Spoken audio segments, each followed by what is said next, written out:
Okay, good morning. And I want to welcome you to the 22nd Annual Wall Street Comes to Washington Conference. I'm Paul Ginsburg, Director of the USC-Brookings Schaeffer Initiative for Health Policy, which is a co-sponsor of this conference.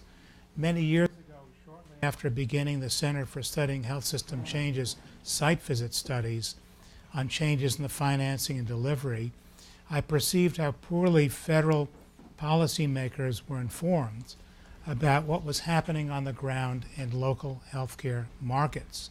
I also perceived that Wall Street analysts were conducting their own research on these issues to inform their investor clients, and that policymakers could also benefit from the analysts' broad market perspectives.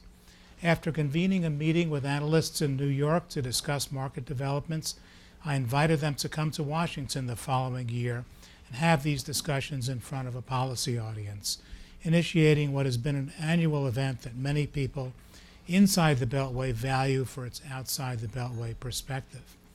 I'm delighted that the Jane Koskinas Ted Giovannis Foundation for Health and Policy recognizes the value of this conference by funding the event for the 5th year. Through research and projects like this conference, the JKTG Foundation hopes to foster discussion about cost reduction, expanding access to care, and improving quality. The conference's main purpose is to give Washington health policy community insights about market developments that are relevant to policy through a different source of information, equity analysts who advise investors about which publicly traded companies in healthcare will do well and which ones will not. Along with a thorough understanding of healthcare markets and the companies they follow, all three of our analysts today closely follow public policy because the implications for publicly traded companies are so large. The format of this meeting will be a roundtable discussion based on questions that have been shared with the panelists in advance. We'll have two opportunities for audience Q&As, the first before we take a break at 10:30, and the second before we adjourn at noon. Note that the analysts are not permitted by their employers to answer questions about the outlook or their views for specific companies. The transcript and webcast of the conference will be available through the JKTG Foundation website later this week or early next. And before you leave today, we'd appreciate it if you would take a moment to fill out the evaluation. It's the pink paper in your folder, and leave it on the table outside the meeting. I want to introduce the panelists. These are all veterans of previous Wall Street conferences. In fact, the exact same three people were here last year, and they did a phenomenal job. Matt Borsch of BMO Capital Markets, Anna Gupte of Leerink Partners, and Sheryl Skolnick of Mizuho Securities USA. It's been quite a year in healthcare policy, perhaps dominated by repeated efforts to repeal major elements of the Affordable Care Act. So we're going to begin with a broad discussion about the broad question about the impact of this policy uncertainty about on healthcare financing and delivery. So the question is, the election of Donald Trump was a surprise and likely has introduced elements of policy uncertainty into healthcare financing and delivery. Most prominent has been the implications for individual insurance market and Medicaid related to attempts to repeal and replace the ACA, which will be delved into shortly. But the ACA policy affects providers, particularly hospitals, as well as insurers, and other federal health policies may change. So the question is, what has been the reaction in the healthcare industry to this changed environment? What are insurers, providers, and others doing differently or thinking about doing differently in response to the new environments? Volunteer to start first? Take a stab at it. Okay. Just to begin, I would think that one part of this is that contrary to sometimes the way the media treats this situation, the large public managed care companies have really only a very limited intersection with the individual market and the ACA exchanges that gets sometimes the majority of attention, and that's even more true than it was a couple more years ago. As most of you know, the large companies have mostly pulled out of the exchanges, and even Anthem Blue Cross, which runs 14 Blue Cross plans in 14 states, has reduced their exposure.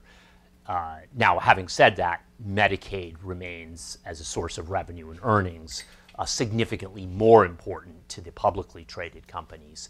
And again, that's about half of the industry. The other half of the non-publicly traded companies have a more significant presence in the individual market in ACA exchanges, but actually less presence in the Medicaid markets. Now, in terms of what they're doing, that's on the managed care side. You've seen an acceleration of their reduction in exposure to the ACA exchanges, although most of that was underway prior to the election. And recently there's been some pickup of interest in things like less regulated short-term policies that may be getting or is getting the green light from the Trump administration. Perhaps a little bit more aggressive pursuit of Medicare Advantage with a view that has a slightly more favorable regulatory overlay from the Trump administration, although quite frankly it had a pretty favorable regulatory overlay from the Obama administration. So not that much has changed. And on the provider side, I wouldn't say much has changed at all, partly because there's not really that much that the hospitals and providers can change right now in response to what's happened. And again, the degree of change in volumes and reimbursement has not been that big. So that's what I would say as an intro. Maybe I'll add some color on the managed care side. So yeah, absolutely on the exchanges, and I'll just put some specificity around it. United, Humana, and Aetna had been pretty much planned their exits even before the Trump administration came into Washington.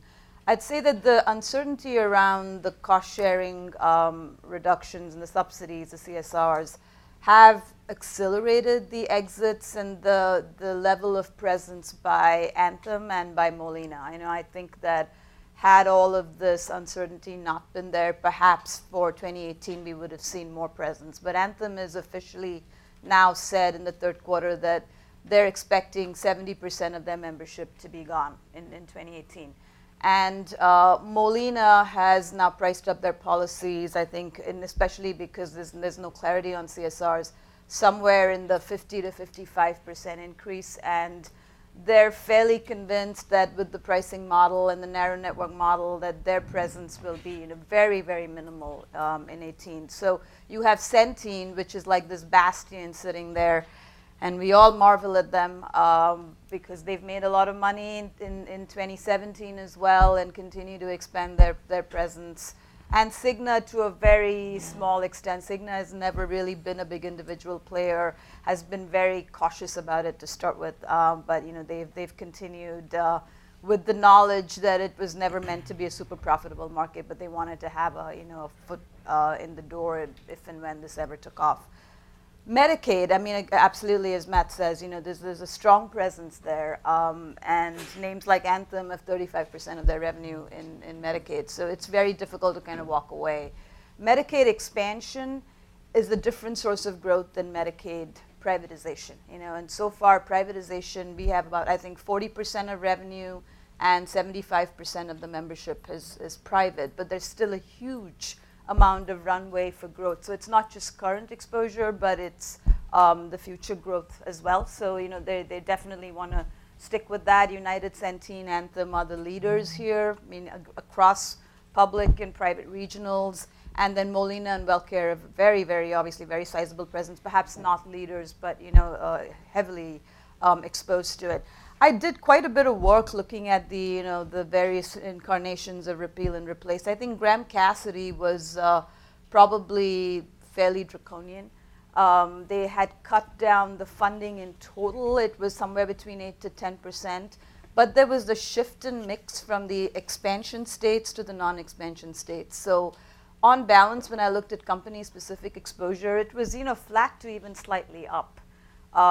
post the implementation. But that interim transition was very unclear. What would happen in 2018 and 19, and I think the companies were pretty much looking at analysts like me to tell them what was going to happen, because it was all coming at them so quickly. So certainly in terms of Paul's question on, how did they respond, they were just hoping for the best and hoping that it would die in the Senate, and which it did. The other piece I think that's been huge for Wall Street, and part of why repeal and replace's failure has hurt the public insurers, is that the health insurer provider fee, there was a moratorium this year, but in the repeal and replace bills, there, at least I don't think it was in Graham Cassidy, but in the previous versions in the House and the Senate, it was intended to be repealed permanently. And that is a gigantic tailwind for these companies. And now we aren't seeing that. It wasn't in the final version of the bill. They have been hoping against hope it'll come back in tax reform, but it doesn't look like it is going to do that. So for 2018, they're all dealing with a very significant headwind, and how particularly they'll price and design the benefits for Medicare Advantage, because it is a headwind no matter how well you try to plan for it. And it's resulted in a bit of conservatism on their forecast, more so than we had perhaps expected, but not anything outlandish. So the stocks did quite well, just kind of a relief rally, if you will. And then on the executive order, I think a couple of Anna, points. before you go, remind people what percentage is the health insurance tax? Yeah, the insurance tax can be as much as a 15% tailwind. It's about 1.5% of premiums, of fully insured premiums. And so it can be 15 to 20% depending on how much Medicare exposure you have. Medicaid, it was passed on to the states. Employers largely passed on to the employers, but there's a timing effect on when they can raise the premiums, but it's like 1.8%, I believe. I think that's what it is. So that's premiums. Given that margins as a percent of aren't that high. That's what I see by being substantial. It's massive. I mean, they're like, what, 5% margins on a blended basis? Well, for United next year, it's a 76 cent a share headwind on 1 billion shares. So figure that one out, $760 million. True. Yeah. I mean, I could do something with that. Yeah. Okay, I interrupted you. Maybe I'll stop and let Sheryl say Sheryl, something. Thank you, Anna. Tell us about the hospital. I will. But first of all, thank you very much. And it's always a pleasure to, once a year, have the opportunity to see two really terrific colleagues/competitors trying to figure out what's going on in this business. So I always learn a lot. But thank you, Paul, and I appreciate being here. So let's talk a little bit about the hospitals. I think Matt sort of hinted at this, that the hospitals, this scenario actually played to the historical strength of the hospitals, which is being some of the most reactive managements we've ever seen on Wall Street. They actually like to sit back and react to things rather than push forward and innovate. So things have been done to them for a long time, and one of the things that's being done to them is the potential that for a lot of reasons, they may see attrition in what is effectively a high-margin managed care patient known as an exchange admission. And so hospitals are being assaulted by adverse payer mix right now, meaning that their high-margin managed care patients are disappearing. They're disappearing from the emergency room, which provides 60% of their heads in hospital beds come from an emergency room admission. 25% of the patients who roll through the door nationally of an ER end up in a hospital bed. So if they're not coming in your front door, they're not staying overnight in your bedroom. And that's become a real problem for the hospitals, even though it's lower acuity cases they're losing. That's one of the aspects of it, that they're losing it on their highest margin patients.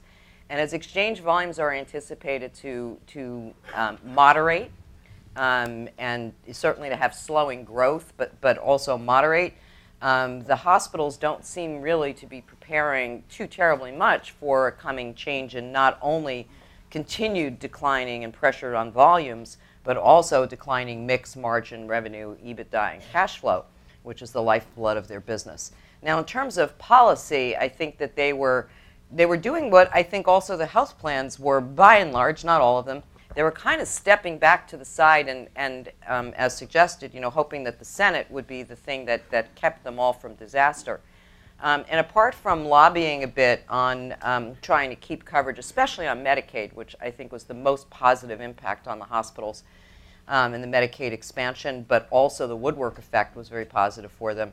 that there's been some, certainly you all who are on the Hill would know how much lobbying they've done, but it seemed to me that the lobbying effort was very intense for very short duration and then stepped back, and that might well have been very effective. That at that moment where you needed to count votes, it was very effective.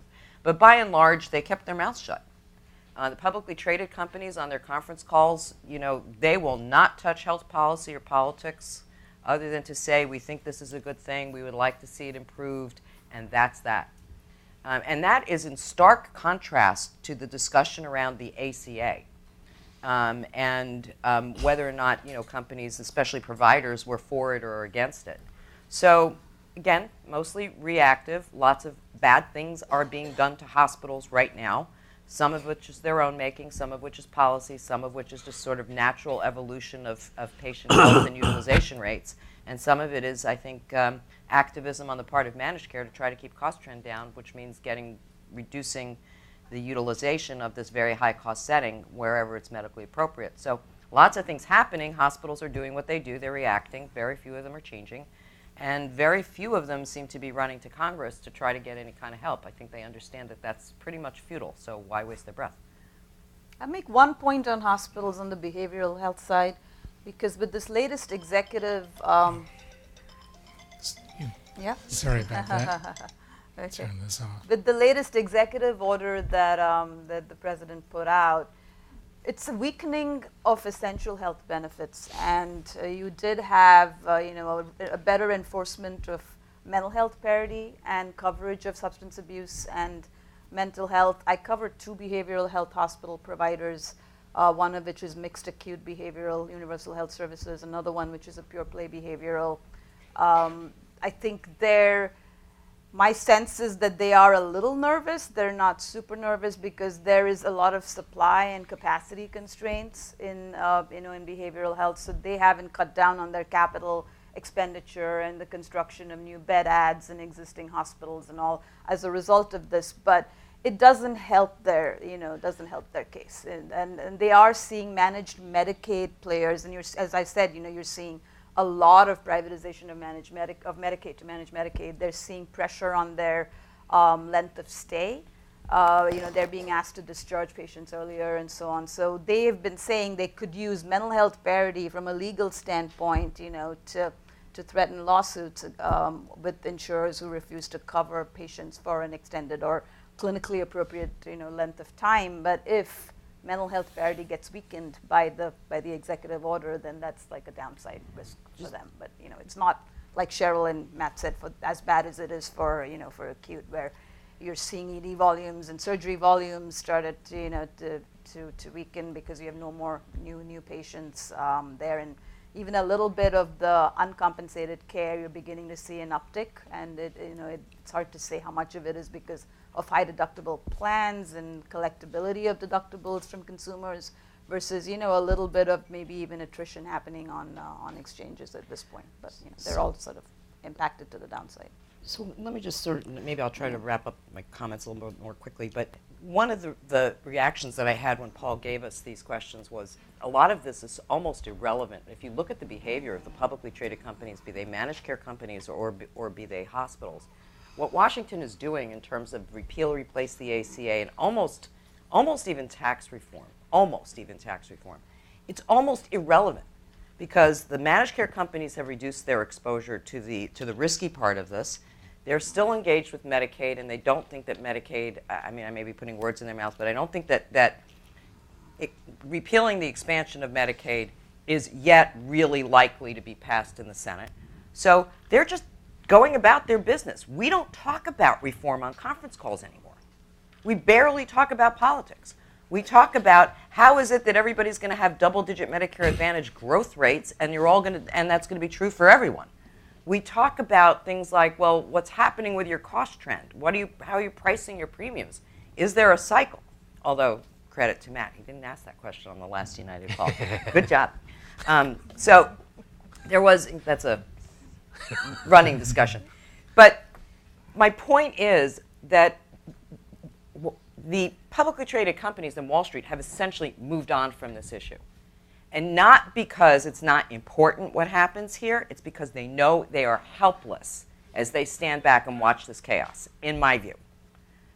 Because if you have an unpredictable system, the only thing you can do by getting involved is potentially make it worse for yourself. So stand back, observe, and move on to your other aspects of your business that you can't control. And that's my observation about what they are doing. Yeah, Sheryl, is part of this a bifurcation between the publicly traded parts of insurance and hospitals and the nonprofit parts, who I think are probably more impacted by this and maybe have more inherent clout when it comes to lobbying? So I can't speak to the managed care plans directly, but I can speak to the not-for-profit hospitals because I've been speaking at small conferences for the not-for-profit hospital leadership, be they managed care negotiators or actual hospital leadership, over the last month and a half or so. And they are much more worried about how they're going to put heads in their beds and whether or not their market share growth at any cost model is correct than they are worried about what Washington is doing. Now, that changed dramatically, and my email lit up like a Christmas tree when the House limited the ability of hospitals to use tax-exempt financing. That would be, I think, incredibly devastating to many of the not-for-profit hospitals who are facing all of these same issues, the existing pressure on volumes, the adverse mix shift, the potential for Medicare and Medicaid to be cut by $1.5 trillion combined to fund part of tax reform, which was in the House budget resolution. They're beginning to understand, they didn't even know that was there, they're beginning to understand it's there, whether it's relevant or not remains to be seen, but it's there. So they're looking at all of these negatives, and then you take away their chief source of financing, and their entire capital structures are potentially much more expensive to maintain and potentially at risk. So that caught their attention. But apart from that, their concerns are pretty much the same as the hospital's concerns, which is how do I grow volume and how do I get out from under a mountain of debt? Good. Let me move on to a couple of questions about the individual insurance market. And I should say, and you've heard this, but it's important, that when the analysts reacted to the first draft of the questions, they said, you're spending too much time in the individual market. It's not that big a deal in the health insurance industry. And that's something that probably is more of a deal in the Blue Cross Blue Shield world outside of Anthem. Well, actually, I guess Anthem is novel because it was a big deal for Anthem, and Anthem is departing it. I think the nonprofit blues, it's a big deal for them, and so most of them are staying and I guess experiencing this uncertainty. The answer you might have given to my question about what kind of enrollment would you expect next year compared to this year is probably affected by the possibility that the individual mandate might be overturned in the tax reform legislation. Any thoughts about what we might see? I'll just, maybe if I could just start out, and somebody in this room actually made an interesting observation to me looking at what the CBO wrote most recently, and I just hadn't caught this, that the CBO had said regarding the impact of the individual mandate potentially being repealed, that they're unsure. They don't know what the impact really is going to be. And I think that, we are in some ways in uncharted territory. If you want to look at a test case, and I'll have to admit I haven't examined this too closely, but you could look at New York State, which, for quite a few years operated in a market that had a guaranteed issue, but of course no individual mandate. So I'm going to punt on it a little bit. It's obviously, we would expect the enrollment to be lower than it would be otherwise if the individual mandate were to stay in place. That said, and again, this is probably common knowledge to everyone here, that the initial burst of sign-ups, and we only have data unless it's come out more recently since then, on the first 4 days of open enrollment was surprisingly strong. Yeah, I guess, in terms of the impact, with I think it's 37 states, maybe it's more now. My last count was it was 37 states that were allowing a with and without CSR rate increase. And it's somewhere between 15 and 20% higher. Now for the subsidized, or very highly subsidized membership, out of that 10-ish million, I think it's 57% that I believe are eligible to get the cost-sharing subsidy benefit. They don't see that fall to their, their bottom line if they're out of pocket because it is a percentage of income. However, if you take the entire silver plan and spread that rate increase across all of the policies that are purchasing silver, then you do have a meaningful percentage of, folk that do not get as much subsidy either on a premium or a cost basis.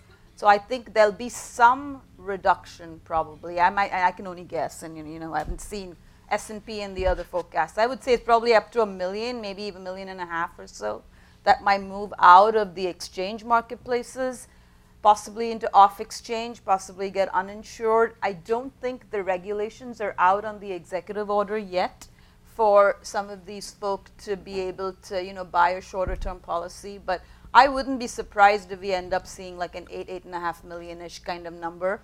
And I think the first couple of weeks you usually get renewals as opposed to new folks. So let's see how it goes. But it's not without impact, I don't think. Good. As far as the insurers that have remained in the exchanges, do you have any sense of, are they just hunkering down, or does they see possibility of light at the end of the tunnel? I would just say, I think that if you take the example of Centene, clearly they see light at the end of the tunnel, and they haven't seen a tunnel, I guess. Right.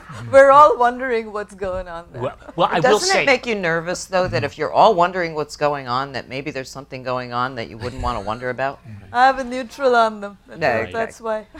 So here's the thing that is different about Centene, which is that they build networks and have an orientation around what we might call the near Medicaid population. So that is the population that is almost entirely subsidized, or very, very highly subsidized. And in theory, you shouldn't have as much adverse selection there. And in fact, the profitability for Centene, at least as so it appears, has held up pretty well throughout this whole period when a number of plans, particularly in 2015, which I guess would sort of be the trough year, were losing large amounts of money.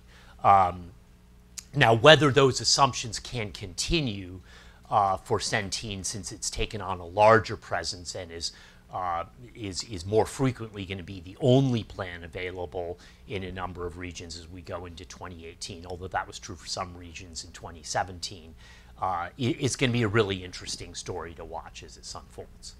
I think one more point I'd make on the individual piece of it. There's two aspects to profitability, and I haven't yet quite figured out how Centene's nailing it so well. Nonetheless, they do have Medicaid networks, and so does Molina, and they chose to use lower cost networks on their exchange policies. And even Molina has had decent what we call medical loss ratio, which is the percentage of the premiums that you're spending on medical cost. It's the other piece that's been the wild card, and that's the last R that's remaining, the risk adjusters. And the Blues have a certain model and as a result attract a certain type of health risk because they have richer networks, they don't have the Medicaid narrow networks and so on, and they're going much more with less subsidized populations. And then you've got the Centenes and the Molinas who have the better health risk because these are highly subsidized, and so they're not exposed to the out-of-pocket of premiums and cost sharing and all of that. And Centene, year after year after year, seems to be coding very well or doing something right, and they're not missing it on those risk adjusters. But Molina is just getting screwed. And Anthem and the Blues, up until 2016, they did really well on these risk adjusters. In fact, Mario Molina, who was the CEO of Molina, constantly would say to the Blue Cross Blue Shield of Florida, who was very happy with exchanges, the president, now you need to send me a Christmas present because every year I have to write you this big check, But this year, Anthem didn't do as well as, they don't disclose much, but they didn't do as well on their risk adjusters as they had in the past. And I think there was some tweak in the methodology by CMS. So it's both those pieces that you have to think about. So Centene is making 6+% pre-tax margins on exchanges. Next year, if there's one piece I would say is more at risk, actually, it's this risk adjuster aspect when all of these plans have left, and now you have Centene as the solo plan in some cases, and maybe with these blues in other cases. And how anyone can predict where that nets out is hard to say. And they do, by my estimate, about 15% of their earnings come from exchanges. So this is non-trivial for them. And there was an article apropos of the 3 Rs on Modern Healthcare this morning is reporting that CMS is a little behind in its payments of risk corridors, and the number is now up to $12.3 billion. That is owed to the health plans for policy year risk corridor payments for 14, 15, and 16, and that $3.95 billion of that alone are for losses in 2016. So, none of this was helped by starving the health plans for the cash that the law promised that they would get.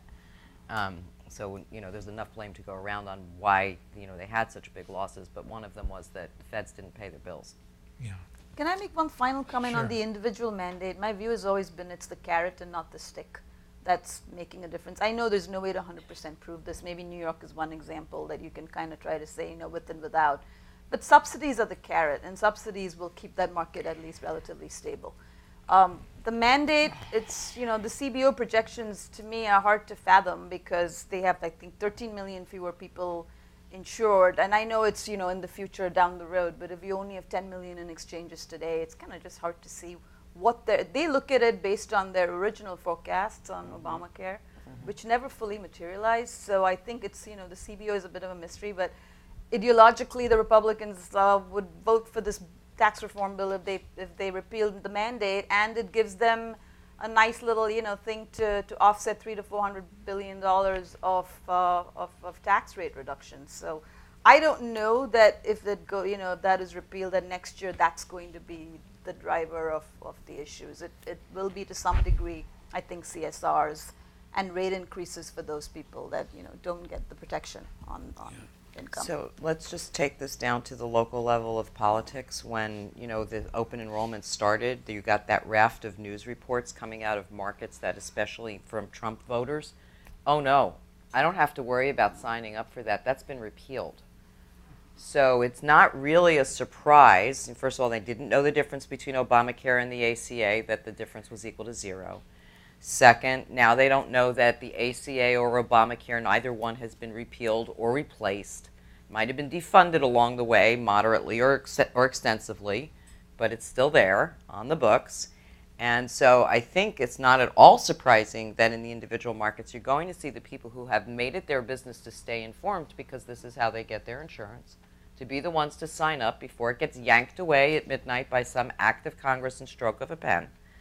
And they want to make sure that they're signed up and that sort of thing. But it's that incremental group, that elusive extra number of uninsured that's out there that sustained their status of uninsured, that was in the original CBO number. And I actually agree with Anna that those numbers come from a completely different perspective. They're not necessarily flawed within their own system, but they're probably not relevant. And that's that group that didn't respond to the mandate to begin with. They resisted that to begin with, and some only signed up reluctantly. And why should their behavior change now that they think that reform's been repealed and replaced? If the Trump administration and Congress really wanted to stabilize the marketplaces, what are the most important things they should do? I kind of tried to, I sort of give my bias in my earlier response. Maybe I jumped the gun a bit, but what the Affordable Care Act did, and in the insurance market, it's all about risk-reward, is try to decouple risk and reward, and then said the mandate is the way to kind of keep you guys whole. You have to guarantee issuance, this community rating, you cannot medically underwrite, but we'll make sure everybody's in there because we'll hit them with the stick if they don't. And I don't think the stick works. So, but you've already decoupled risk and reward. So if the carrot were there, and of course ideologically and from a budget perspective, that would be hard. the market that worked was the market that had CSRs and very rich policies, platinum plans and gold plans that there was no impact on their out-of-pocket and their income. So you had a pretty healthy group, and so Centene's done okay. And then if you kind of had that risk adjuster formula stop being such a mystery, I think that would help. But there were proposals in the past around the 300 to 400% federal poverty level. Should you even have that cohort aggregated as in the same risk pool as the people from 100% to 300%? If you could segregate that and maybe put them either in a high risk pool, or if there's enough money, just give them also adequate subsidies so you can get the healthy people to come in. Because if I'm a family of 4 with making $50,000 for $60,000, and it's costing me several thousand to insure this family, I'm going to buy gas or do groceries instead, right? So you're just creating adverse selection by trying to aggregate that risk pool. Yeah, and Anna, if I could just add to your point, I mean, I think that one of the sort of original sins of the way that the ACA and the exchanges were constructed was the idea that you would take a large number of heretofore uninsurable people and put them in a risk pool and have that subsidized by a larger but still limited number of individuals needing coverage from the individual market. You made the individual market wasn't well functioning to begin with, but you're trying to force a bad economic deal down the throats of a fairly modestly sized population, rather than saying, okay, we've got all these uninsurables. This is something that is a broader obligation to pay for. So I guess to answer your question, Paul, I'm more getting to some of the provisions that, frankly, you had in the original legislation that weren't that as Sheryl alluded to, the risk corridors in particular, probably needed to be permanent and they needed to be funded. Yeah, so I guess a lot of your comments talk about the fact that this is not a homogeneous market out there, that the lower income and the higher income people, that this has provided opportunities for companies like Centene to seize a more profitable segments and cater to them, but that it sounds like that's at the heart of some of the challenges. Well, there's one other thing I think from a policy perspective that was deeply flawed. So you all remember when the Supreme Court surprised us and said you can't browbeat states into expanding Medicaid? And you remember what happened after that? A lot of states like Texas and Florida and others decided not to extend Medicaid. Well, those subsidies we've been talking about, those CSRs, do not apply to the population at or below 100% of federal poverty. The poorest of the poor were never covered by any kind of coverage expansion. So if you want to talk about this from a policy perspective and you want to cover the uninsured, that's your goal as a policy objective, take liberal or conservative out of it, just say that's your policy objective, you've now failed. Because you need to go back and fix the law that provides for subsidies for that portion of the population at or below 100% of federal poverty and put them on the exchanges. They don't qualify for Medicaid unless they're in an expansion state, and they don't qualify for subsidies because the crafters of the law thought that they would be part of the Medicaid expansion. So, that's one thing that I might think about doing, because yes, it might make the risk pool at the beginning more adversely selected, but some of these people have been in the pool now for 14, 15, 16, 17. They're there 5 years. And those very acute or chronic long-term issues that needed to be addressed may well have been addressed already.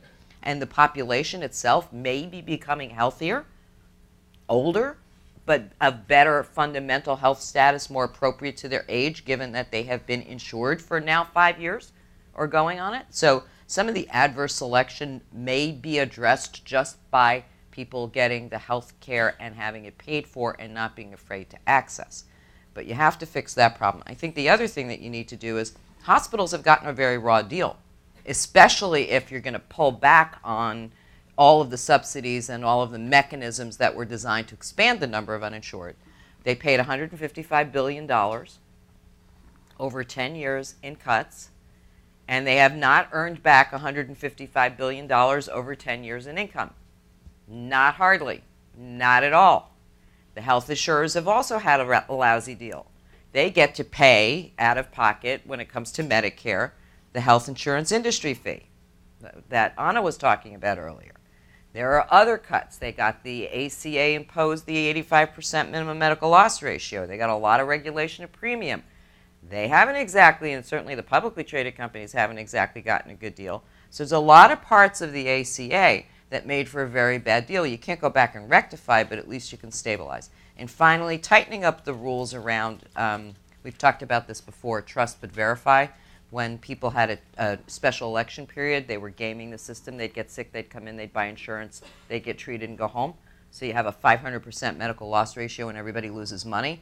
And CMS didn't exactly validate that they actually had that special election period eligibility. So there's rules that need to be tightened, there's population that needs to be addressed, and then there's also just the general understanding of if you really want people to be insured, sometimes you just have to provide it for them.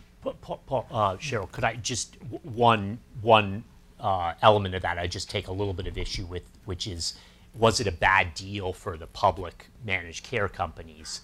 And I think from an investor standpoint, as you well know, the stocks have obviously done tremendously well, reflecting that by and large investors don't mind the environment that the publicly traded insurers are in, because it's one in which, of course, they can pick and choose which government markets or commercial markets, for that matter, they want to be in. And some of these regulations which have limited their profits have also had other side effects which by and large have been viewed positively, and maybe even viewed more positively than whatever profits the publicly traded companies gave up. And I'm referring, and we'll get to this in a little bit, but I'm referring particularly to the minimum medical loss ratio rules, essentially gross profit margin caps, and how that appears to have smoothed out the profit margin volatility or smoothed out the underwriting cycle in the industry, and that in turn has certainly helped lead to higher valuations. And also on Medicare, of course, there it's a story of how it was regulated in the end versus what was written into the legislation. Yeah, so you might want to elaborate on that for a second about how the regulation has been was very favorable. Sure. And so if you go back to 2010, Richard Foster, who was the chief actuary at CMS, projected that the Medicare Advantage enrollment was going to decline by 30% by the time we got to 2016. And in fact, what we've seen instead, it's expanded, I think, by more than 30%. And what happened at the level of the regulation was, I think the Obama administration recognized that they were going to be in a very difficult situation politically if they allowed the kind of damage to happen to the Medicare Advantage population in terms of benefit reductions if the ACA were put into effect exactly as it sort of described in law. And so they really did everything they could to to circumvent the provisions in their own law, if you will, such things as the STAR demonstration program that went into effect for 2012, 13, 14. They gave an enormous amount of money to the Medicare Advantage program that otherwise wouldn't have been available. And the effect of all of those things that they did made a huge difference. And I'm not making any policy judgment here, but it made a huge difference in the impact on Medicare Advantage. So I'm going to say, yes, Matt is correct. I absolutely agree that the minimum medical loss ratio, which, by the way, was intended to be a control and a penalty, a penalizing control, has turned out to be an incredibly stabilizing influence, if not an opportunity to actually gain market share rationally in this market. But I'm more thrilled and delighted to hear Matt say that, because I don't think you always believed that to be the case. I think it took you a while to become convinced that we might actually see some smoothing in the cycle. And so I don't want to lose my debating partner on that. Because I think it bears, so I'll take the other side of it. One should always be respectful of the cycle because these companies don't always do the smartest thing in the world. And what's in the long-term rational. But I do think it was, for some of these companies, it was, I mean, you know, I'm remembering how much it cost them in earnings, and I'm remembering how much they had to offset in Medicare rate cuts, you know, there were if they've succeeded in getting more benefit than cost as a result of this, then it's either by luck or incredible foresight to innovate around it.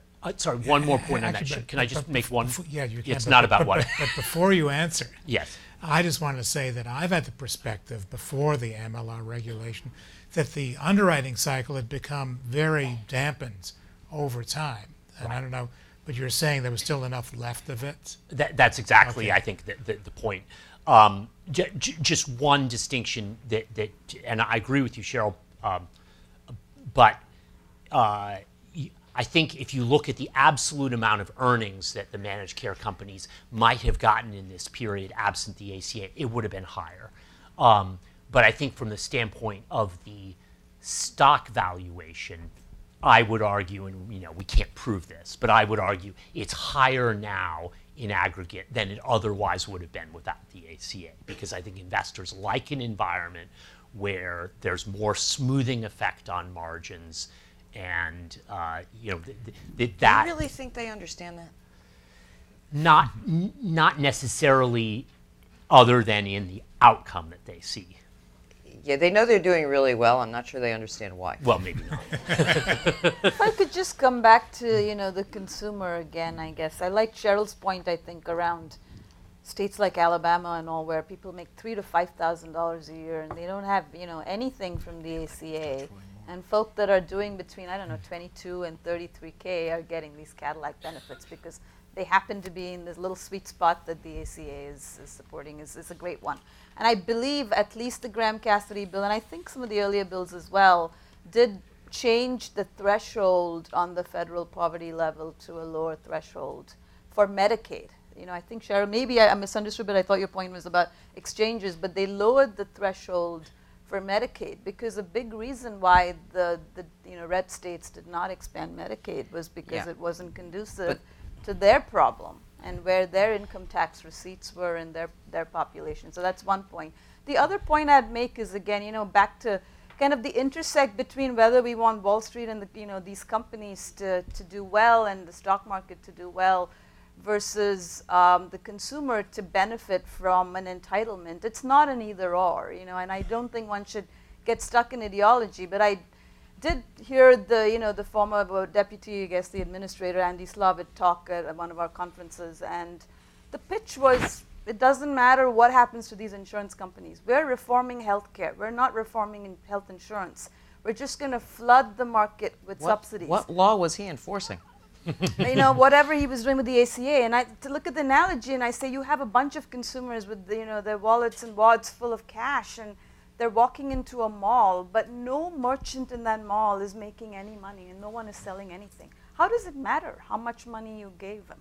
You have to do a bit of both. And then you have, you know, the president today talking about, I don't want CSRs because they're bailing out these insurers. Firstly, they're not a bailout. Secondly, because they go directly to the providers and it's a pass-through. But it's not an either-or, you know, and I think the whole failure is, I'm not saying the ACA was ever perfectly designed, but then ideology and this partisan divide has made it so much worse for, you know, people who are struggling in this country, right? So, I mean, I'm glad about the MLR floors smoothing the cycle, and so but my bull call on managed care has worked beautifully, but, you know, it's a pity in what else is going on. Yeah. Okay, let me move on to the next topic. Sheryl, could you explain to us in the short term and in the long term how the Medicaid expansion impacts the hospitals in those states, in a sense, as far as getting often, you know, additional patients at very low payment rates, but some of them would have been uncompensated care. Right. So on the thesis that something is better than nothing, especially when nothing costs you money, Medicaid expansion was a good thing. So let's just start there in very simple terms. We had hospitals as the insurers of last resort have to take emergent patients who come through their emergency room doors. They have to treat them, they have to stabilize them, and then if there is a place that will be able to treat them appropriately, they may transfer them. But in absolute matter of practice, most hospitals, be they for-profit or not-for-profit, end up treating a substantial number of the uninsured in their population for both the emergency and the near emergency events. Okay? What they do with them when it's a little less emergent, that's why they did fast tracks and some of these other things, they ended up taking care of them then as well. And at some point, that hospital has to make a decision whether they're going to try to collect from the individual if they are working poor or if they're completely unemployed and uninsured, do they want to put them in a charity bucket. But the cost of treating that patient, the negative cash flow event associated with the uncompensated care, is the cost and hurt to the hospital whenever an uninsured patient must be seen and treated in a hospital through the emergency room. So when the Medicaid expansion went into effect in these states and it reached all the way down into the single adult population, because remember, CHIP did kids and Medicaid did the elderly and pregnant women, but the single adult male or the family of kids and the single adult female in some cases who wasn't pregnant didn't have an option if they were poor to be able to buy health insurance or afford it, or in some cases, some people didn't even know they were eligible even without the expansion, which is what we called the woodwork effect, that people applying for Obamacare found out that they were eligible for Medicaid even in non-expansion states. Okay?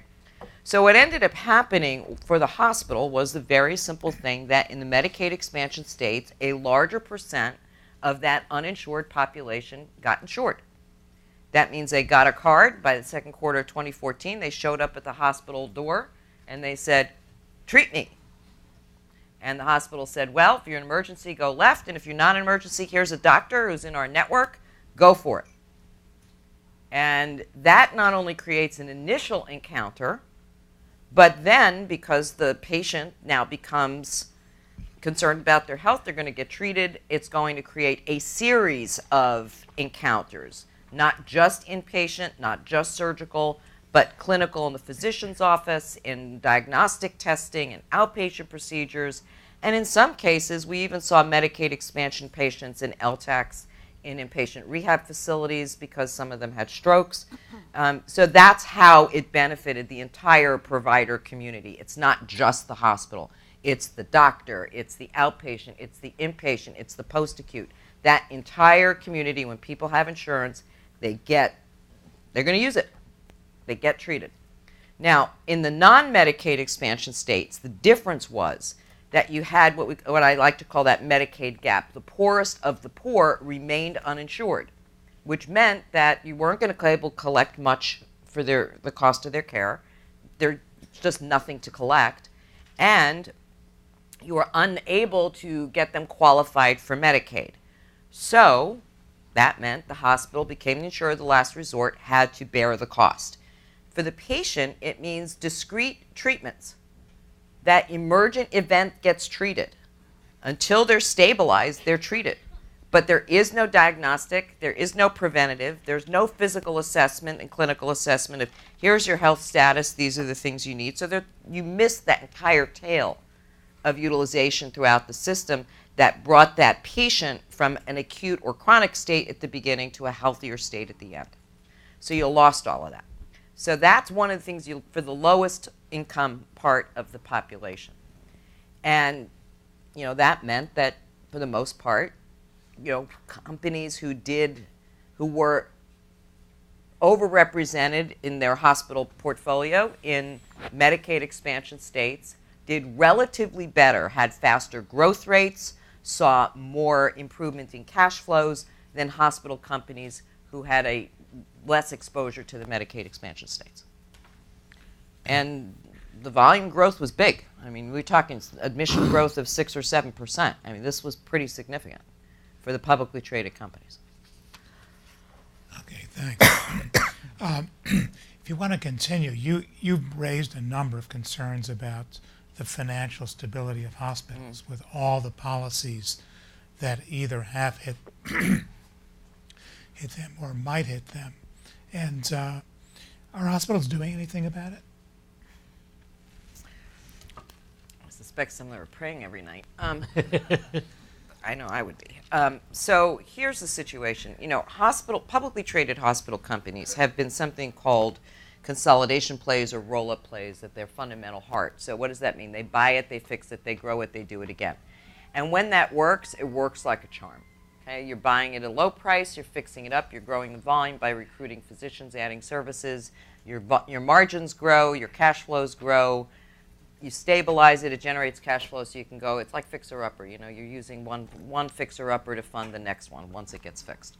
Okay, so after a while though, when the generalized environment is less supportive of volume growth, then it becomes much more difficult to make that work. And you know, after 30 years on Wall Street, it's really clear to me that consolidation plays fundamentally always hit a wall.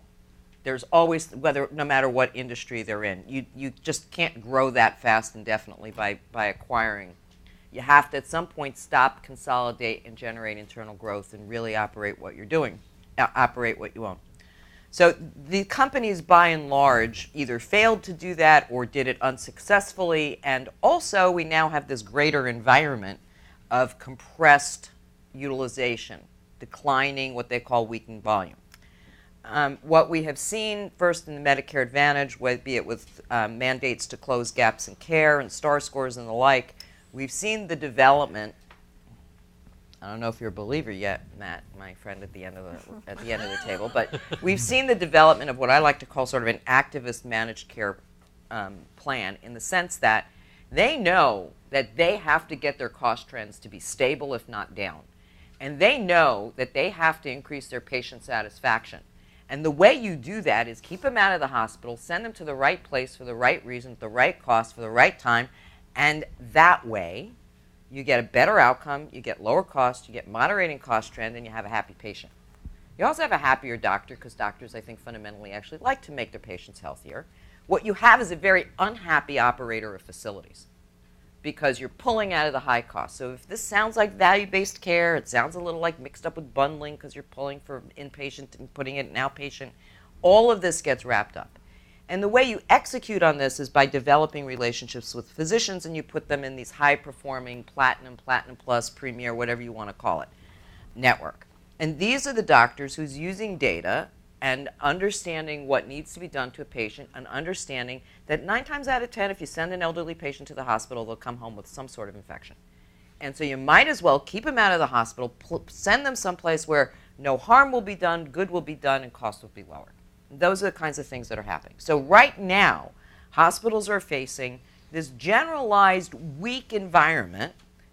And if you actually look at the data, same hospitals, 4,400 roughly of them in the US, from pre-reform in 13 to post-reform, first post-reform year was 15, and into 16, you saw about a 7.5% decline in managed care inpatient volume. And the reason you saw that was because managed care was saying that short stay admission of that one-day stay that's really nicely profitable, that's not an admission, that's observation. So you're going to get paid $5,000 instead of $15,000 or $3,000 instead of $10,000 for the same service. So it's not just volume, it's rate. So you've got volume down, you have payment compressing because you're switching them from inpatient to outpatient. You have margin compressing, you have cash flow compressing, and you're getting what's called adverse payer mix, where your highest margin patient goes away and your overall demand declines. Government is a less good payer than private sector, and those private sector patients that they are seeing, however, the one saving grace is that complexity is rising. And when complexity of patient care is rising, more stroke, more trauma, more cardiac, more oncology, as that rises for a hospital, it offsets some of the margin and cash flow pressures of all the other declines. So where they are is they loaded up with debt to buy all these assets, to grow volume, which they failed to do internally, and externally the world changed, and now they're not as generous in providing patients to the hospital industry. They can't carry their debt, or not without great difficulty. So we have community health systems facing maturity walls, which are quite significant right now. What does that mean? Starting in November of 2019, they have about $4.2 billion in debt due. in total, and right now they only have availability to borrow another $1 billion and plus some refinancing capability. So it's going to be really, really, really tight for them to get that done. And they've had very material declines in their performance for lots of reasons. But their earnings are going this way, their debt requirements and financing load is going this way, and that's not a good thing for community. So they're gonna figure that out, or they're not. But that's one example. Tenet is another example. Overloaded balance sheet, underpowered EBITDA. Quorum was a spinoff from Community that was blessed at birth with an overloaded balance sheet and an underblessed EBITDA. And so the only one who's sort of out there, hanging out there right now that's doing okay is HCA. But even there, they're struggling to get more than 1% EBITDA growth. And then you have LifePoint, who everybody thinks is cheap until they miss their numbers again. And until they start thinking about how much in capital spending commitment they committed in addition to the debt that they incurred in order to make those acquisitions grow.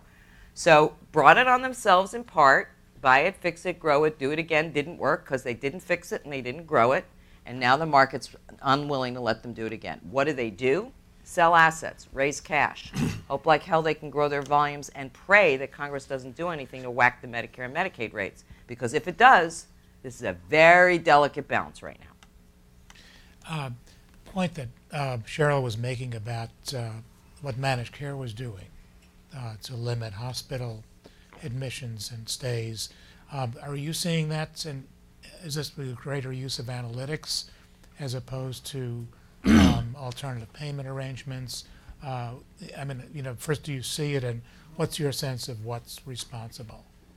Well, I think there's certainly, there has been an advancement in analytics and the use of analytics, and that's not surprising that these companies have made bigger investments in technology. Technology is advanced, and their larger companies are more consolidated. So I think that's probably played a role. Another role I think has been played by the fact that they've been somewhat more aggressive in pursuing the opportunities that they see to pay differently for different types of hospital stays.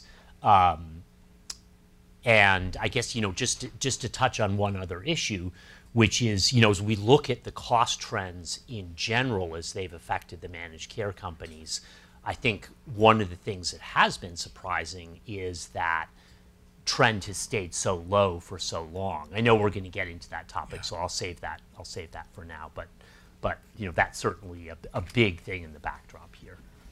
Sure. Let me go to the audience for questions on the stuff we've covered so far, and then we'll take a break. Do we have cards? Oh, yeah. I don't have cards. Actually, why don't we just do it by show of hands? Yeah, Mike, and then Paul. Yeah. It's coming. Do it. I guess it's coming. If only I could fly. I don't know why we all squinch toward the back here, but at the break we'll move people up and give you some room.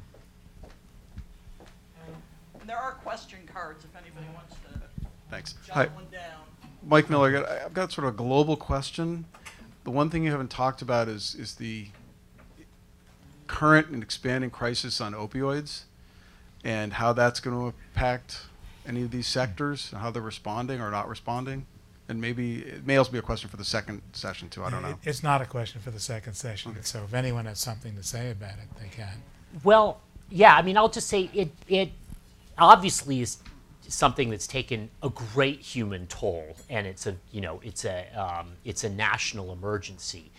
At the level of impacting healthcare costs and utilization, it just hasn't been that much of a mover of anything at a fundamental level for either the providers or the insurers. And so that's why it's gotten less attention from investors in those sectors. In the 21st Century Cures Act, I think, had some funding, but when you kind of translated it down to what it did for the behavioral health providers, it was not enough to move the needle, and those would be the most impacted, if at all, to the upside. I don't know if any of you watched the 60 Minutes expose, and I'm sure you did the Washington Post expose as well, but it was mainly around how, I think it's hurting the drug distributors and what they were doing or not doing, to try to not stop that epidemic, and how they promulgated it is kind of the underlying thesis. Yeah. Paul?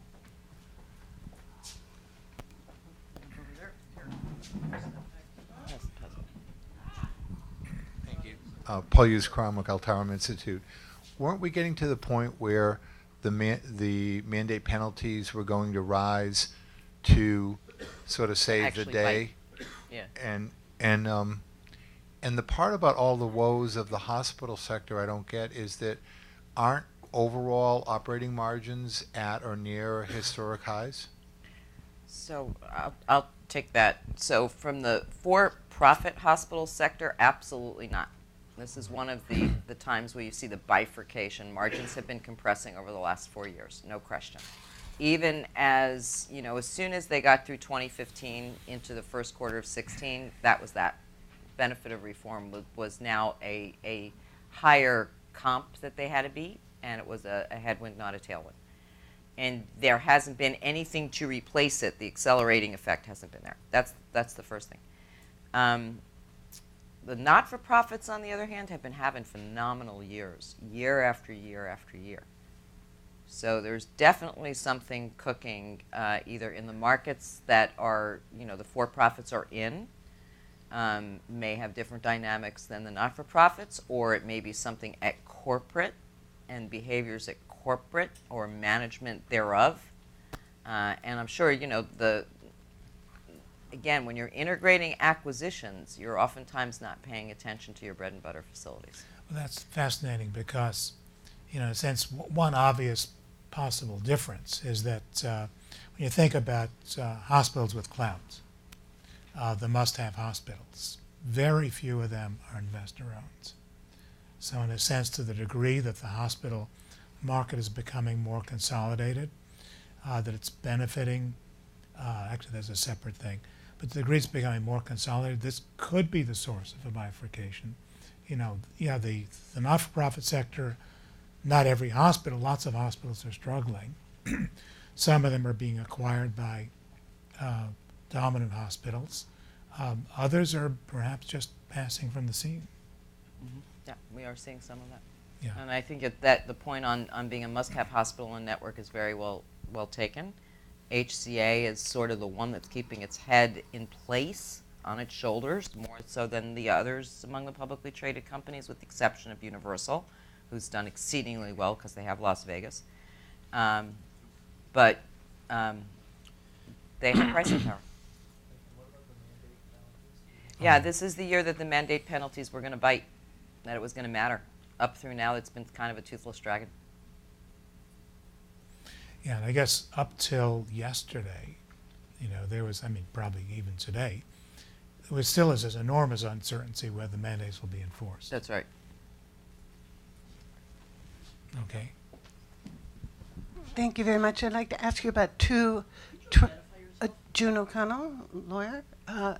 Two trends, at least in major metropolitan areas. One is hospitals buying up private practices and incorporating them, and then being able to bill at a hospital rate as opposed to the old practitioner rate.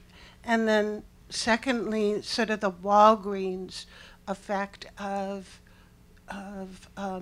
that one is the vertical integration, but there's also horizontal effects by things like Walmart and CVS offering more sort of patient care. And I wonder if you could comment on how those trends. Actually, they shouldn't comment on the second one because that's going to be a question they're prepared to be asked by me.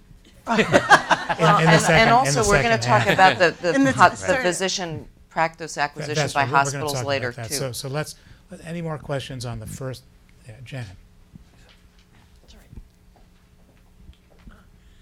Jan Heinrich, now with George Washington University School of Public Health. As you talked about activists, very strong managed care, coordinated care. Have you also seen more of the plans really investing in social determinants of health and those services not in the healthcare sector that impact utilization? I have a data point. One data point which was fascinating to me, and I believe it was in Indiana. United Healthcare's Medicaid plan wanted to make a go of the privatization of Medicaid in that state. And it was a very challenged population. So they did a study of what the challenges were in that population that were impeding a better health status. In other words, how did they get the risk in their pool to go down? And what they realized is that the vast majority of their to-be-insured Medicaid beneficiaries in that state were homeless. So they built homes. They actually built a housing development for the community, but low income, heavily subsidized, and you can bet your bottom dollar it was cheaper for them to build, house in safe, clean environments, giving a healthy backdrop for a standard of living and the social determinant issue, than it was to have these women and men and children be in adverse living conditions, terrible living conditions. It was cheaper to build it and maintain it and supervise it and manage it than it was to just pay their claims. Yeah, That's how bad this the would be claims good risk to- would have been. So it sounds like this would mostly be in Medicaid managed care, and I've asked Matt and Anna if they see other companies investing that way. Yeah, it's home and community health. So, we started with the dual eligible program, which I think you didn't really cover, but, it didn't turn out to be as successful because there was the option for these members to opt out. And they exercised that option because they didn't really see any improvement to their bottom line, or their caregivers didn't see any of that fall to them. But Medicaid long-term support services has increasingly become a very attractive market area for the United Healths of the world, but also Centene and Anthem, WellCare, Molina, and all of those as well. And as you point out, it's not just about healthcare utilization. It's really about moving those members out of an assisted living setting and bringing them home, and that's kind of your ultimate, goal, to help them with the daily living, bathing, eating, all of those activities. And the way the managed care companies have been investing in that is partly through housing projects that are made wheelchair accessible and so on. I think United has done it in 12 markets, I think, that they see a lot of privatization coming their way. But then they're also integrating their own home and community health workers with social workers within the community. And all of that it's part of their effort. So it's not just purely out of goodness of heart, but it's an investment that they're making, and they're seeing much more impact on their top line because there's huge unit volume growth. And maybe the margins aren't huge, but even if you have a 3% pre-tax margin on a very large dollar amount, which could be as much as $15,000 to $20,000 a year for a very disadvantaged complex member like that, it can be quite profitable. I agree with those comments. I would just add that the thing that we don't have is a good way of measuring it. So certainly the companies and managements are talking about it a lot more. There are real life examples that both Sheryl and Anna spoke to. But it's aside from those examples, and those are certainly worthwhile to highlight, it's a difficult thing for us to measure and say they're investing X amount because we don't really have hard numbers around it. So, but let me step back again and try to frame this in a policy perspective. So what does this say? There's a reason I brought it up, right? Part to answer your question. What it says is that all the data now, these companies don't just do this because it sounds like a good idea, okay? And whether or not it's out of the goodness of their own heart, it's not hurtful to them that it's good for people to help them, okay? But yes, they have to be responsible to their shareholders and make money. But if you think about it, the private sector is stepping in to do what the public sector used to. It's a creeping privatization. So if you're saying, well, you're privatizing Medicaid, you're not just privatizing Medicaid, you're privatizing social income policy. You're privatizing social housing policy. And you're putting that burden on the private sector. And that's, what has to happen. It's about $100 billion in premiums. There's a pipeline of $100 billion out of the $535 billion spent in Medicaid. That is Medicaid long-term support services. And as I said, it's somewhere in the 3 to 4% pre-tax margin. So you're talking, the potential profit pool is as much as $4 billion or so. So that's on- pretty measurable. That's on Medicaid, did you say are you Medicare? talking about on the MLTSS. Yeah, the okay. duals? So duals got decoupled because Yeah. duals were not very successful Yeah. as a three-way contract between CMS, the state, and the managed care company. For two reasons: CMS and the states had conflicts on the shared savings, and also the opt-out issue. But privatization has continued. You have in Medicare dual special needs plans, as you know, and those continue to be quite successful. And on the Medicaid side, you've had long-term support services. Some states have been less successful than others. Some states, the companies in the early years have had to lose a lot of money. So they're putting their balance sheets, not only are they investing in projects and all of that, of course, that is a small piece of it actually. When you're talking about $100 billion in premiums that you're underwriting and you're capitated against that underwriting burden, it's about a $10 billion balance sheet liability that you have to ring fence. And so for a small regional Medicaid player, they cannot swallow those losses for 18 months or so before they become profitable and finally earn that 3% margin. It doesn't happen overnight.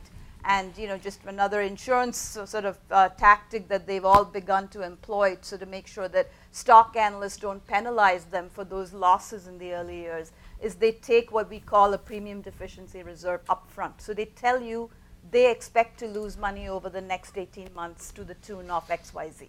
And then if it comes in better, we can true it up in a positive way, and that helps kind of smooth the stock market volatility. Let me just clear one point though to make, as when in terms of quantification, I wasn't referring to the earnings quantification, but rather to the amount of investment in social determinants of health. I think that aspect of it is difficult for us as outsiders to measure how much that's increased. Good. I actually started the questions a little too early. I mixed up something about our agenda, so I'd like to return to the prepared questions for a bit, and then we'll take our break. We've had years now of relatively low spending trends in healthcare, particularly in Medicare.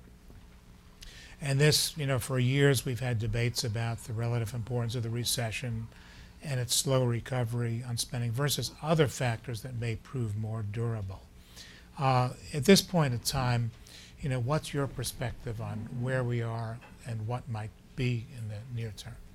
If I could start on this one, because this is something that, we've all spent a lot of time on this, and it's important for both providers and payers. And I'll share my own frustration, which is that we followed a model that Milliman originally developed, going back several decades, looking at the relationship between the economic cycle and healthcare utilization demand, if you will. And basically what it shows is that there has been in past economic cycles about a 3 to 5 year lag between the beginning of an economic recovery and when healthcare trend has bottomed out and started to pick back up again. Admittedly, that's only through a limited number of data points, but it goes back statistically as far as the 1960s, 1970s, although, I think is probably best illustrated by looking at, the 1980s or the 1990s, the 1982 recession, and the recovery started at that point, and then you had a trough and a reacceleration in trend in 1986, 87. The same thing really even in a stronger fashion perhaps in the 1990s with the slowdown in the earlier part of the decade, and then when you got to the middle of the 1990s, trend bottomed out and started to pick back up again. And part of the theory behind this, and I'll keep this limited, but part of the theory behind this is the idea that when you're going into a recession, that employers are focusing on tamping down every source of cost that they possibly can with a lot more attention maybe than they had when times were good.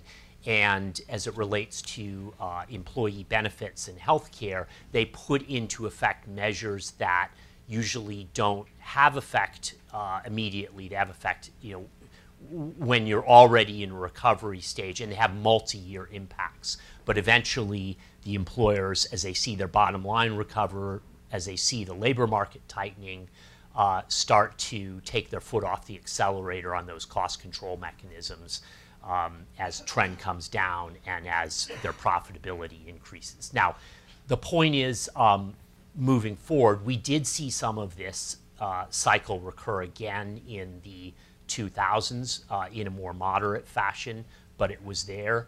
In the current decade, that pattern is arguably still there in the data, but it's been very, very muted. And trend really has not seen a significant acceleration, at least not yet, and we're well past the 3 to 5 year point, which would put you around 2014. Now, I will say, if you talk to United Health, they will say trend bottomed in 2013, which was about when we would have expected it to, and picked up from there. But the pickup has been very moderate. Certainly, people have pointed to the effect of the increased penetration of cost sharing generally and high deductible health plans specifically, the increased penetration of managed care and Medicaid and Medicare. That's maybe some of the reason why you've seen it in other areas. But it is still a bit of a mystery that that trend has stayed as moderate as it has for as long as it has, despite the economic recovery. What I would say is that incentive alignment is, I think, at the heart of it, and services companies in general are very adaptable and they're very innovative. I think particularly managed care. So it's incentive alignment along all three axes. The patient has seen all the way from just co-pays to co-insurance, just basic buy-downs to high deductible health plans with, very a big impact on their out-of-pocket spend. So they're more motivated to stay healthy or, use lower cost sites of service or whatever the different options are offered to them by the providers and the plans. The plans in the old days, and I remember 10 years ago when I first started covering, and I used to work at Aetna before that, they were not incented really to manage costs. They used to predict the cost and they would price for the costs. And they could price, quite well without any kind of rate review or anything. It was largely a commercial market. Their top line was levered to pricing, and even if there wasn't a whole lot of volume growth, you had pricing in the high single digits to the low double digits. Your top line was merrily growing. You don't have that today. You have to earn your keep. So they are becoming far more innovative around chronic care management programs, embedding analytics and integrating clinical data with claims data and the EHRs and their personal health records, and making sure that they have partnerships with on the ground with with primary care physicians where there's incentive alignment and share risk with health systems. So that axis is working well as well. And then you have on the provider side, I think during the ACA, didn't they have the penalties for readmissions? There was this constant admissions and readmissions, and then after discharge, no one was really coordinating the care of that patient post-discharge. Now you have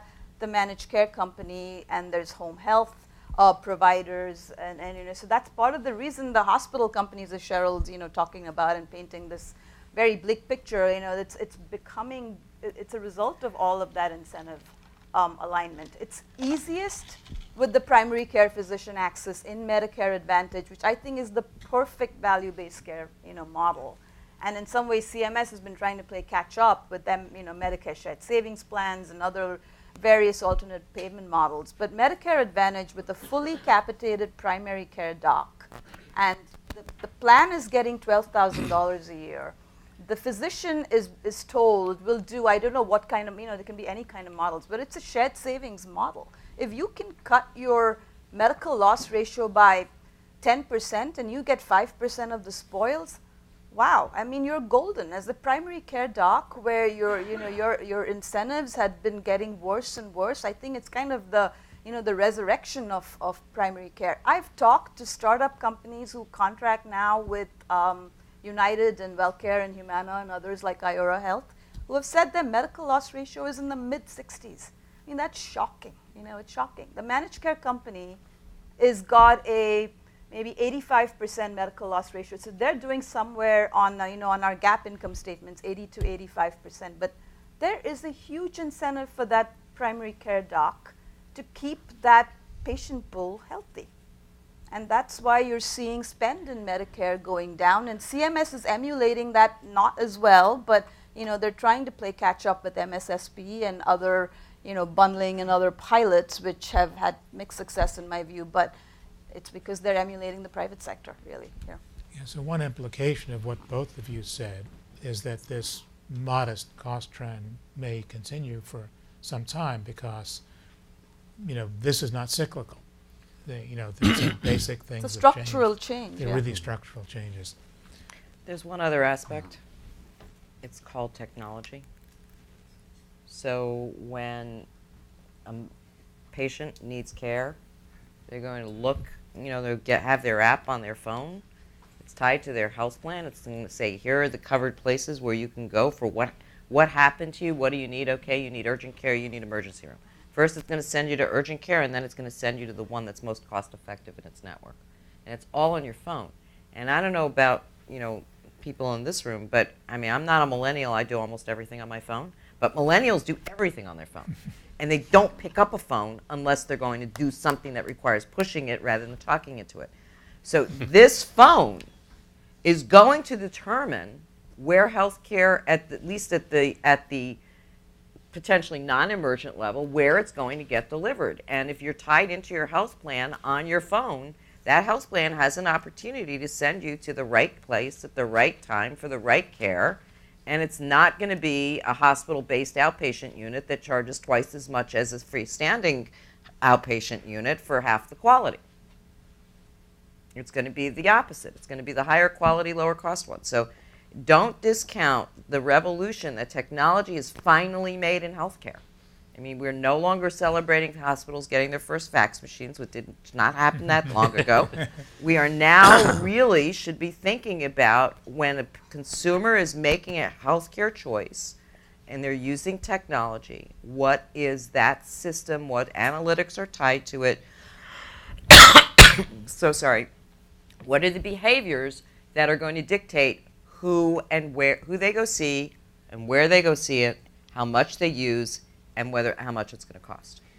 Paul, if I could just Cannot add one underestimate. other, which is, if you look at there's, also been slowing in traditional Medicare and in traditional Medicaid, which are unmanaged.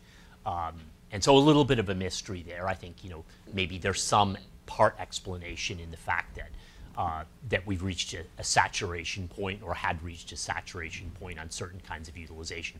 But I will also say that, this sentinel effect of managed care having reached a tipping point, if you will, in terms of penetration in both Medicare with Medicare Advantage growth and also in managed Medicaid. That's a theory.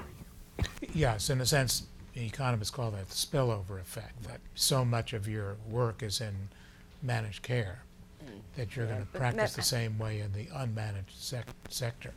Yeah, I think Medicare fee-for-service is still probably dominant in a lot of sectors. Just remember, if you subtract 85 from where we are today, it's 1932.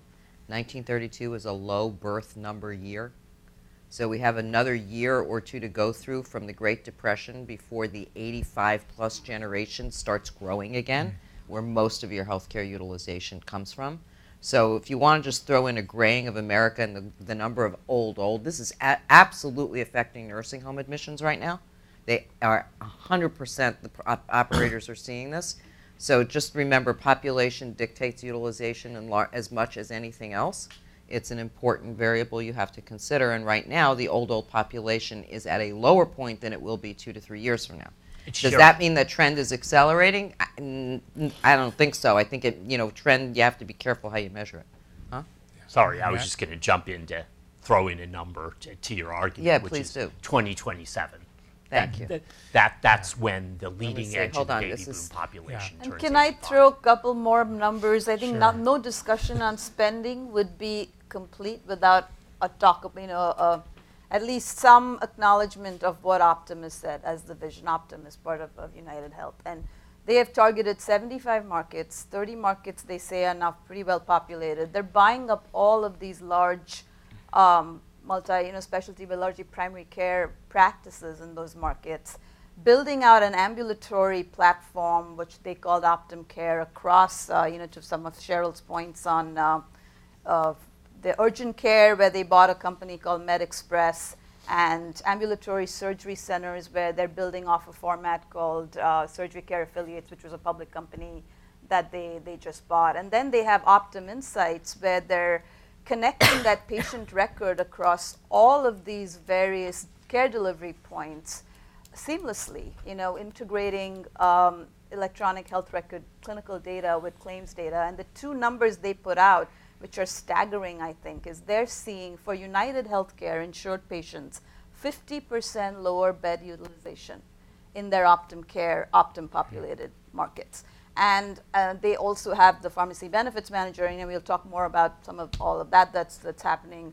But the Optum RX business is saving 20% pharmacy costs. So they are lowering pharmacy spend per month per member by $11 to $16. And this was last year's number. And they're doing an investor day in a week, so we'll see, as they update us. But that has become the model that I think, and we'll talk more about the CVS, Aetna, and others are starting to lose share and are beginning to see, as they were trying to, kind of execute on these big horizontal mega mergers that went south. Here you've had Optum that is truly bending cost trend, and it is just amazing. So if there's one organization that's doing the job of implementing health policy, as in we need to get our healthcare costs down, we need to straighten out what's broken, we need to make sure that incentives are correctly aligned when you have a contract, so break the old ones and redo them where necessary.